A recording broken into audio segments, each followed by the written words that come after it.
Have to speak truth.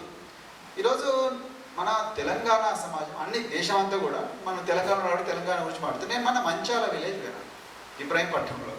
Manchala village పోతే అక్కడ కూర్చున్న అక్కలను, చెల్లెళ్ళను, అమ్మమ్మలను వాళ్ళందరూ కూర్చొని మా పిచ్చపాటి పాప ఏముంటుంది వాళ్ళ ఆసరా పెన్షన్లకు తప్ప, వాళ్ళు ఆరోగ్యం బాగాలేదు, కొడుకులు కొంత కూలి పని చేసుకుంటున్నారు, ఆరోగ్యం బాగాలేక వస్తున్నాయి. అడిగిన ఎక్కడ పోయినా అడిగే ఫస్ట్ ప్రశ్న ఎక్కడి దాకా చదివినరు అంటే సంతకం దాకా చదివినము అని చెప్తున్నారు.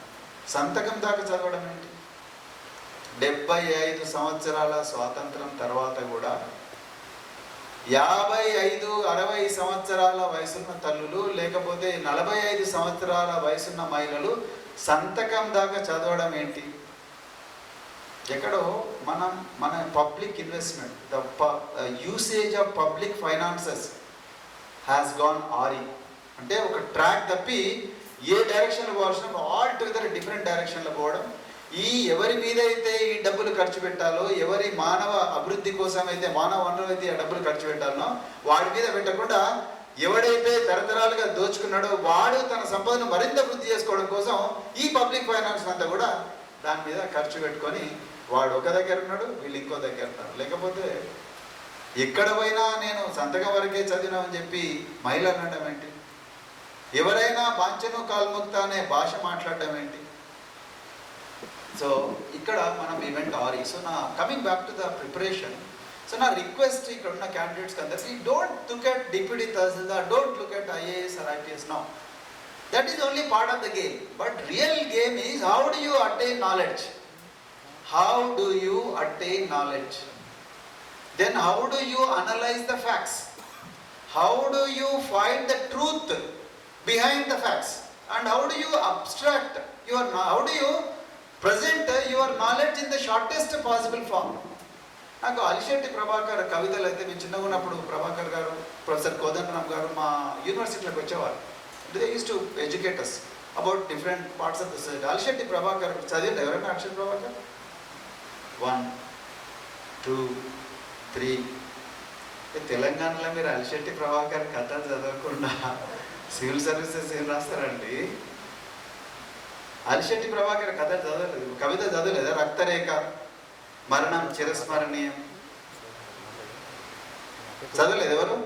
అర్జెంటుగా ముందు ఈ శ్రీ బుక్ స్క్వేర్ కాదు, అర్జెంటుగా నవయుగ బుక్ హౌస్ అన్నా, లేకపోతే సుల్తాన్ బజార్లో పోయి జనచేతన రకరకాల విషయాలను పోయి కొనుక్కోండి. అలిశెట్టి ప్రభాకర్ తను శవమై ఒకరికి వశమై, తనువు పుండై ఒకరికి పండై, ఎప్పుడు ఎడారై ఎందరికో వయాసిస్తాయి అని అంటాడు అలిశెట్టి ప్రభాకర్. ఒక కమర్షియల్ సెక్స్ వర్కర్ గురించి మాట్లాడతాడు.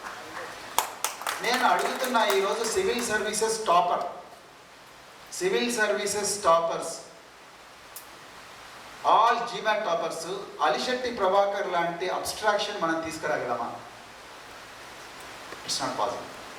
మరి మనం టాపర్లు ఎట్లయితే ఏం సార్ మీరు చెప్పండి? Can we become toppers? Are we really toppers? He is mugging the content which is available in the books and writing the examinations, the questions which are already known, and you get full marks and you go to seat and then you sit there and then you do the same job which we have been doing for the last 75 years. What great thing what we have been doing, what great thing we have been doing.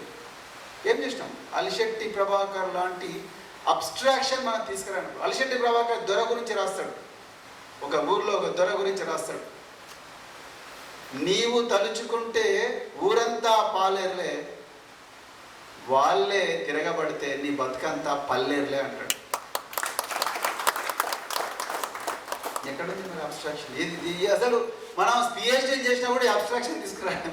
ఇప్పుడు ఆ tribe తక్కువైపోయింది. So what I want to request is జ్ఞాన సముపార్జన, వాస్తవాలను విశ్లేషించడం, చీకటి కోణాలను చూడడం, ఆ చీకటి కోణాల వెనుక ఉన్న నిజాలను బయటికి తీసి ఆ బయటి ప్రపంచానికి అర్థమయ్యేలా చెప్పడం అనేది ఒక మన జీవన విధానంలో, ఎక్కడున్నా లేకపోయినా తెలంగాణ జీవన విధానంలో ఒక భాగం కావాలంటే నేను అదే నిజమైన జ్ఞానం, అదే నిజమైన ప్రోగ్రాం తెలంగాణకి ఈరోజు అర్జెంటుగా కావాల్సింది. అది జ్ఞాన సముపార్జన, జ్ఞాన యుద్ధము. ప్రతి ఇంట్లో కూడా ఒక బిడ్డ జ్ఞాన యోధుడిగా మారాలి. ఆ జ్ఞానాన్ని, ప్రపంచంలో జ్ఞానాన్ని అంతా కూడా తన గుప్పిట్లో పెట్టుకొని యుద్ధానికి సిద్ధం కావాలి. యుద్ధం అంటే competitive examination. That is what is the real knowledge. లేకపోతే మనకి ఇష్టం వచ్చినట్టు ఫ్యాక్ట్స్ వస్తుంటాయి, ఇష్టం వచ్చినట్టు వస్తుంటాయి, అవన్నీ చూసి ఇష్టం వచ్చినట్టు మనం డిఫరెంట్ డైరెక్షన్స్లో పోతుంటాం, చివరిగా మన గమ్యాన్ని మనం చేరుకోలేము. So I want to request all of you to stay tune on this. So be realistic and then be analytic. Okay, then second thing I want to congratulate Deepa Karaju garu. So నిజంగా చాలా పేద వర్గాల నుంచి వచ్చి ఈ జ్ఞానాన్ని అంత గొప్పగా బుక్ రాసి నిజంగా రాయడం అనేది కూడా ఒక ఆర్ట్. ఆ వాట్సాప్, ఈ స్మార్ట్ ఫోన్స్ వచ్చినప్పటి నుంచి రాయడం అనే ఆర్ట్ పోయింది. This is the fact. ఎంతసేపు ఇప్పుడు నేను ఫోన్ నెంబర్ చెప్తున్నా రాసుకోంటే సార్ మీరు వాట్సాప్ చేయండి అంటున్నారు. మరి ఎగ్జామ్లో వాట్సాప్లో ఎగ్జామ్ ఉంటుంది కదా. సో అందుకొరకు my request is right every day, right 1 paragraph, read 3000 words and then convert those 3000 words into 300 words. Can you write? That's called as abstraction again, precision writing. Please do write. So particularly civil service examination అయితే ఇప్పుడు నిజంగా mind bending. 250 వర్డ్స్లో answer రాయాలి.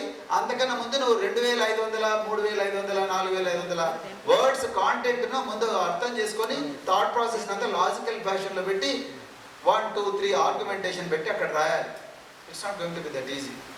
మా school, నేను education డిపార్ట్మెంట్లో దాదాపు 9 సంవత్సరాలు పనిచేసిన. నేను ఈ రోజు 2.5 లక్షల పిల్లలకి సోషల్ వెల్ఫేర్లో నేర్పించింది ఇదే, అబ్స్ట్రాక్షన్. మంత్రి నిఖిత అని అగ్రికల్చర్ కూలీల నుంచి కుటుంబాల నుంచి వచ్చిన అమ్మాయి ఒక ఎస్సే రాసింది, 100 words ఎస్సే. నా లైఫ్లో మర్చిపోలేను. నేను యూనివర్సిటీ ప్రొఫెసర్ కూడా రాయలేరు అట్లా. నల్లకంచె ఇబ్రహీంపట్నం. ఎంత గొప్ప. ఎట్లా నేర్చుకున్నాంటే I keep writing every day. Before I go to bed I write 1 paragraph every day. So my request to you is please write. Write on everything under the sun. Please do write. Whether Telugu or English, please do write. But don't copy. No plagiarism. Copying is like murder. Don't copy. Write your original thoughts. Even if it is the most militant thought, please do write. This world needs original people, not the copycats. Be different. Do what you love, but be different. When you present an answer, be different. నేను government సర్వీస్లోకి వెళ్ళి బయటకు వచ్చింది కాబట్టి ఫ్రీగా మాట్లాడవచ్చు. నన్ను public service కమిషన్స్కు గవర్నమెంట్ రిప్రజెంటేటివ్గా ఇంటర్వ్యూ బోర్డు మెంబర్లే పిలుస్తారు. సో చైర్మన్ గారు ఉంటారు పక్కన, మేమంతా గవర్నమెంట్ రిప్రజెంటేటివ్ కూడా మేము కూడా ఇంటర్వ్యూ చేయాలి. క్యాండిడేట్స్ వస్తారు. So everybody tells the same thing. అరే కొంతమంది అయితే మీ హాబీ తిన్న తర్వాత ప్లేట్లు ఏ వాషింగ్ పౌడర్తో కడుగుతారంటే నా దగ్గర ఆన్సర్ ఉంది. ఎందుకంటే అశోక్ నగర్లో కుకింగ్ ఏం చెప్పింటారు, అరే కుకింగ్ చెప్పంటే ఏం చేస్తామంటే ఆల్ఫాలో బిర్యానీ లేకపోతే ప్యారడైజ్ బిర్యానీ ఇట్లా చేయొచ్చు, అన్నం వండొచ్చు, మటన్ ఇట్లా చేయాలి, మ్యారినేట్ చేయాలని బుక్కులలో ఉంటే చదువుకొని వస్తాడు. నేను అదంతా కాదు భయ్, వంట వండిన తర్వాత బాసన్లు ఈ కడాయిలు ఏ వాషింగ్ పౌడర్తో కడుగుతారు చెప్పంటే తిన తెలియదు. నిజం చెప్పాను నేను లాస్ట్. నిజం చెప్పి నీకు వచ్చంటే రాదు సార్. మరి ఎవరు చెప్పినట్టే సార్ అశోక్ నగర్లో ఇవన్నీ చెప్పమన్నా సార్, అందుకని. So don't do that. Be original. ఎవరికి ఎక్కువగా బోర్డు క్యాండిడేట్ పోయిన తర్వాత బోర్డు అంతా డిస్కస్ చేస్తారు.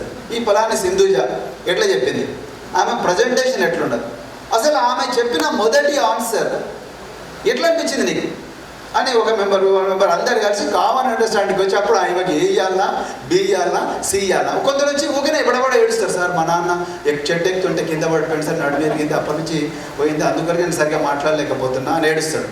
ఆయన పోయిన తర్వాత ఈయన రాగానే సింపతి ఫ్యాక్టర్ మొదలుపెట్టిండా, సిఏయండి అంటారు అందరు. సో మనం డిసెంటింగ్ వాయిస్ ఇచ్చినా అక్కడ ఏముండదు. So what I trying to tell you, don't seek sympathy, be original my dear friends, be original.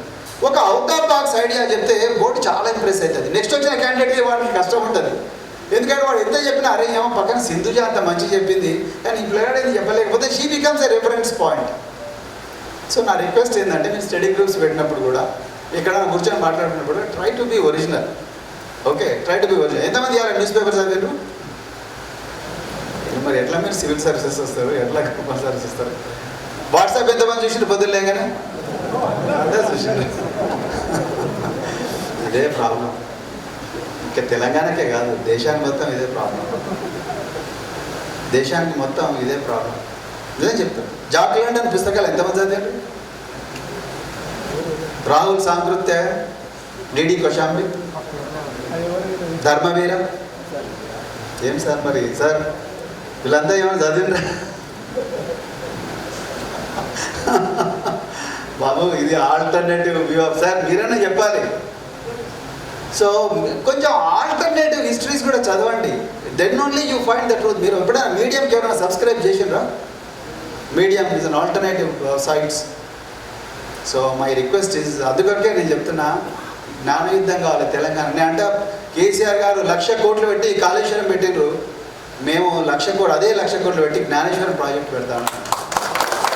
నిజం చెప్తున్నాను, తెలంగాణకు అర్జెంటుగా కావాల్సింది మానవ వనరులు, చదువు చదువు చదువు చదువు, మామూలు చదువు కాదు, ఒక గొప్ప జ్ఞానులను తయారు చేసే చదువు. కులాలకు మతాలకు ఆర్థిక స్థితిగతులకు అతీతంగా, నువ్వు నల్లమల్లో ఉంటున్నావా, నల్గొండలో ఉంటున్నావా, లేకపోతే కోదాడలో ఉంటున్నావా, తాండూరు దగ్గర ఉన్న కోకట్లో ఉంటున్నావా, ఆదిలాబాద్లో ఉంటున్నావా, అలంపూర్లో ఉంటున్నావా, ఏ మతంలో ఏ తెగలో ఉంటున్నావు అనేది కాకుండా అన్నిటికీ అతీతంగా జ్ఞానం జ్ఞానం జ్ఞానం జ్ఞానం జ్ఞానం.